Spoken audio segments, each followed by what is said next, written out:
ইয়াসআ নূরুহুম বাইনা আইদিহিম ওয়া বিআইমানিহিম। সুবহানাল্লাহ। এদের ডানেও নূর, এদের বামেও নূর, এদের সামনেও নূর, এদের পেছনেও নূর। এদের সামনে শুধুই নূরের ফেরেশতাগুলো হাত বাড়াবে মুসাফার জন্য। সুবহানাল্লাহ। আর রব বলবেন, রব্বুল আলামিন বলবেন, রব্বুল আলামিন বলবেন সালামুন কাওলাম মির রাব্বির রহিম। রব বলবেন রব্বে রহিমের পক্ষ থেকে সালাম। রব্বে রহিমের পক্ষ থেকে কি?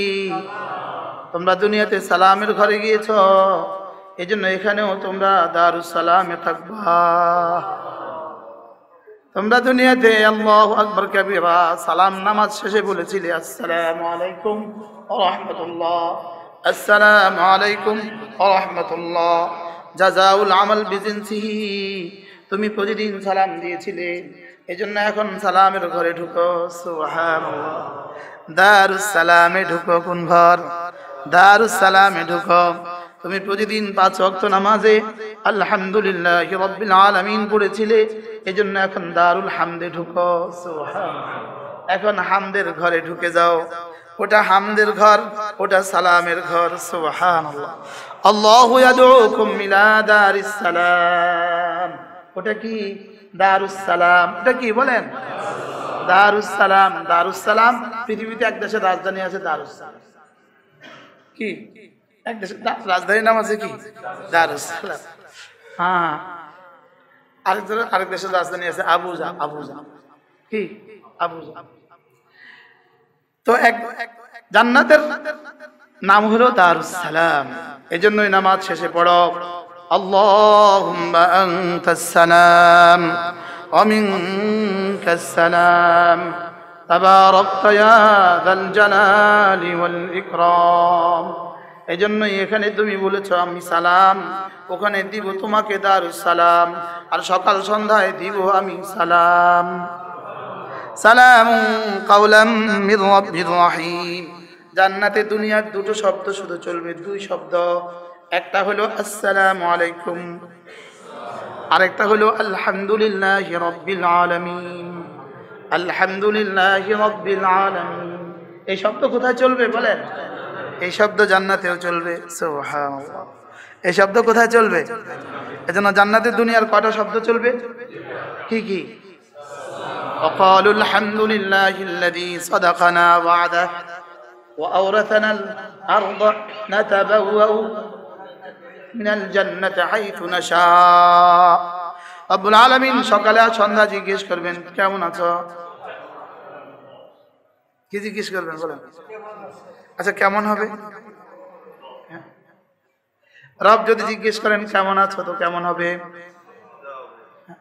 জান্নাতের সমস্ত নিয়ামত ভুলে যাবে। আল্লামা ইবনুল কাইয়্যিম আল জাওজিয়া তার বিখ্যাত কিতাব হাদিউল আরওয়াহ ফি বিলাদিল আফরাহ মধ্যে লিখছেন, জান্নাতে রব্বুল আলামিন কেন জিজ্ঞেস করবেন তুমি কেমন আছো? বলে এজন্য জিজ্ঞেস করবেন, দুনিয়াতে আমি যার মেহমান হই তিনি যদি জিজ্ঞেস না করেন কেমন আছেন, কেমন হবে? আপনি যার ঘরে গেলেন তিনি আপনাকে জিজ্ঞেস করলেন না কেমন আছেন, আপনি এসে কি বলবেন? কার ঘরে গেলাম, এটা জিজ্ঞেসও করলো না, আরে বলবেন কি বলবেন? এই জন্য তো শ্বশুর বাড়িতে শাশুড়ির সাথে দেখা দেওয়া যায়, এই জন্য। কারণ শ্বশুর তো বিদেশে থাকে, চাকরিতে থাকে, অফিসে থাকে, তো জামাইকে যদি শাশুড়ি জিজ্ঞেস না করে আপনি কেমন আছেন, তো কেমন হবে? এর লেগেই শাশুড়ির সাথে দেখা দেওয়া কি বলে যায়, যেন শাশুড়ি চা দিতে পারে। এজন্য আল্লাহ তাআলা বলেন আমি সকাল সন্ধ্যা আমার বন্ধুকে জিজ্ঞেস করবো কেমন আছো। এবার বন্ধু বলবে ওয়াকালুল হামদুলিল্লাহিল্লাযী হাদানা লিহাযা ওয়া মা কুন্না লিনাহতাদিয়া লাউলা আন হাদানাল্লাহ। রব্বুল আলামিন জান্নাতের জন্য আপনি আমাকে রাস্তা দেখিয়েছেন, আপনি রাস্তা দেখিয়েছেন বলে জান্নাতে এসে গেছি, এজন্য আলহামদুলিল্লাহ বলেন। আলহামদুলিল্লাহ।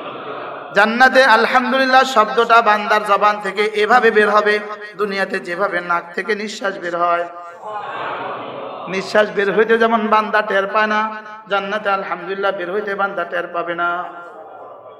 কেন? যদি বান্দা আলহামদুলিল্লাহ বলতে টের পায়, যেমন নিঃশ্বাস ফেলতে যদি বান্দা অনুভব করে, আর একটা এদিকে আবার মন দিতে হয়। কোনো মানুষ একসাথে দু কাজ করতে পারে না। যখন আমি এখন বলছি তো পান করতে পারি না, কিন্তু এখন বলার সাথে সাথে নিঃশ্বাস কিন্তু চলছে আমার ধারণা ছাড়াই, আমার টেনশন ছাড়াই। তাহলে বোঝা গেছে যদি নিঃশ্বাসের টেনশন রেখে দিত বান্দা অন্য কোনো কাজই করতে পারতো না। এজন্য নিঃশ্বাসে কি জান নাই, কোনো চিন্তা ফিকির ছাড়া চলছেই চলছে, সুবহানাল্লাহ, বিরামহীন চলছে, বিরামহীন। তবে এটা বিরামহীন হলেও অমাতান ইলাহীন, নির্দিষ্ট সময় পর্যন্ত দিয়েছি। এটা আমার হুকুমেই ঢুকে, এটা আমার হুকুমেই বের হয়। বলেন, এটা আমার হুকুমেই ঢুকে, এটা আমার হুকুমেই বের হয়। এটা আমার হুকুম ছাড়া কারো হুকুম মানে না। কুলির রূহু মিন আমরি রাব্বি, আপনি বলে দেন রূহ হলো আমার রবের আদেশ। বলেন, রূহ হলো আমার রবের আদেশ, অর্ডার। রূহ হলো আমার রবের আদেশ, এই জন্য এটা আমার আদেশ ছাড়া আর কারোর আদেশ মানে না। মানে কারোর আদেশ মানে, রূহ আর কার কার আদেশ মানে। এই জন্য রুহের ওপেন হার্ট হয়, রুহের ওপেন অপারেশন হয় না, হার্টের অপারেশন হয়। বক্সের অপারেশন হয় না, রুহের অপারেশন হয়। হ্যাঁ, এই জন্যই তো পৃথিবীতে রুহ বিশেষজ্ঞ এখনো কোনো ডাক্তার নাই। হার্ট স্পেশালিস্ট আছে, রুহ স্পেশালিস্ট নাই। রুহ স্পেশালিস্ট ওলামায়ে কেরাম। রুহ স্পেশালিস্ট কি? এখন এই মুহূর্তে আপনাদের রুহের কেমন কেমন মনে হচ্ছে বলেন তো? হ্যাঁ, জানো গাছে পানি দিলে যেমন লাগে এমন এমন মনে হচ্ছে না? বলেন কি? এজন্য রাসূল বলেন মাসালু মা বাআসানি আল্লাহ কামাসালিল গায়থ। আল্লাহ নবী বলেন আমাকে নিয়ে, আমাকে আল্লাহ তাআলা যে দ্বীন দিয়েছেন, আমার দ্বীনের উদাহরণ হলো বৃষ্টির পানির মতো। কিসের মতো? বৃষ্টির পানি যেমন ইউহিল আরদা বা'দা মাউতিহা, বৃষ্টির পানি যেমন শুকনো জমিনকে জাগ্রত করে, জীবিত করে, ঠিক দ্বীন মানুষের রূহকে এভাবে জাগ্রত করে। দ্বীন মানুষের রূহকে কি করে? এভাবে জাগ্রত করে। আমাদের জীবনটা দুটার সমন্বয়, একটা হলো শরীর আর একটা হলো রূহ। বলেন, শরীর আর রূহ। আবার বলেন, শরীর আর রূহ, শরীর আর রূহ। মিনহা খালাকনাকুম, শরীর বানিয়েছি মাটি থেকে, শরীর বানিয়েছি মাটি থেকে। এই জন্যই মাটির খাবার শরীরের জন্য জরুরি। সুবহানাল্লাহ।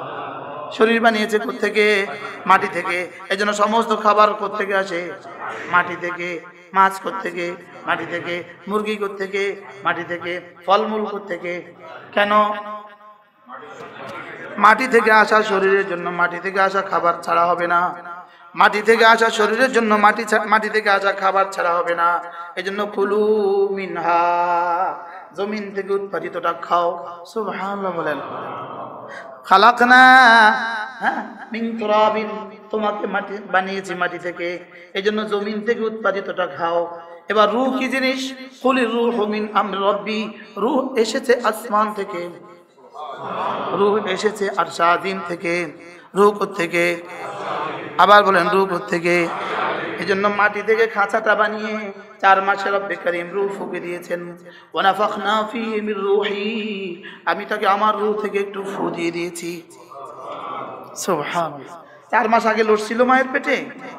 4 মাস আগে কারো বাচ্চা পেটে লড়ে? নড়ে কখন? সুবহানাল্লাহ। 4 মাসে মা টের পায় আজকে নড়ছে, এবার মোবাইল করে তোমার বাচ্চা নড়ছে আজকে। সুবহানাল্লাহ বললেন। শুধু হাত দিয়ে দিয়ে দেখে নড়ছে কিনা, নড়ে কিনা, নড়ে কিনা। 4 মাস পুরো হয়ে গেছে।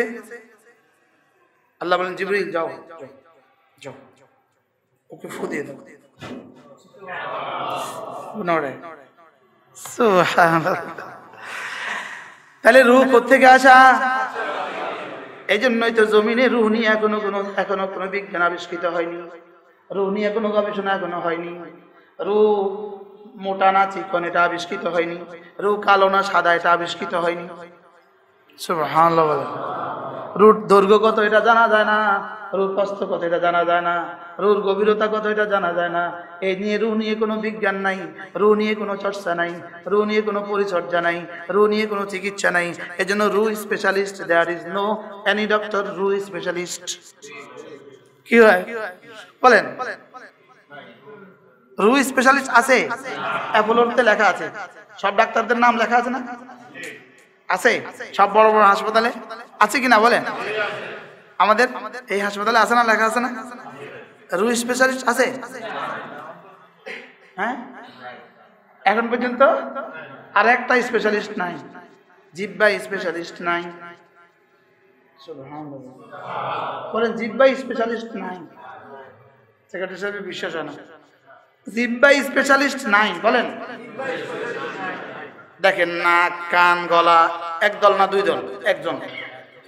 নাক কান গলা ENT, নাক কান গলা আই, ব্রেন, ডেন্টাল, স্কিন, আর বাকি থাকলো কোনটা? এটা আছে ওই যে আমাদের ফরাজি হাসপাতালের চেয়ারম্যান সাহেব আছে, আছে এটা আছে নাই? সভাপতি সব নাই তো, এটা আমি ডাক্তারদের কাছে জানিয়ে নিচ্ছি তো, আসেনি কোনো নাই, আমেরিকা কোনো নাই, লন্ডনে কোনো নাই, এটা এখনো বেরই হয় নাই। কেন? রু কেন নাই? রুটা রব নিজের হাতে রেখে দিয়েছেন, এই জন্য নাই। বলে এটা আমার কাছে, এটা শুধুই আমার কাছে, এটা কারণে দিতাম না। এটা দিলে গরিব একটাও থাকতো না, সব মেলা ফেলাইতো, আর বড় লোক একটাও মরতো না, সব থেকে যেত। কি আমেরিকার একজনও যেত না, সব বেঁচে যেত, আর আমরা দেশে একজনও থাকতো না, সব যেত। কি এটা কার হাতে রেখে দিয়েছেন? এটার ফুল নিয়ন্ত্রণ কার হাতে? আল্লাহর হাতে। ফুল নিয়ন্ত্রণ কার হাতে? এই জন্য ওপেন হার্টের আগে লিখিত নাই কেন? অপারেশন আগে লিখিত নাই কেন? ওদের নিশ্চয়তা নাই, পারবো না, আমরা শতভাগ দিতে পারবো না। শতভাগ কি? আরো মজার খবরও আছে, হাড্ডি বিশেষজ্ঞ আছে, লেকিন পৃথিবীর কোনো ডাক্তার নাই হাড্ডিকে জোড়া লাগিয়ে দিবে। ডাক্তার কি করে? হাড্ডিকে বসিয়ে দেয়, জোড়া লাগাবার দায়িত্ব তার। সুবহানাল্লাহ বলবেন না? ডাক্তার কি করে? জোড়া লাগায় দেয়।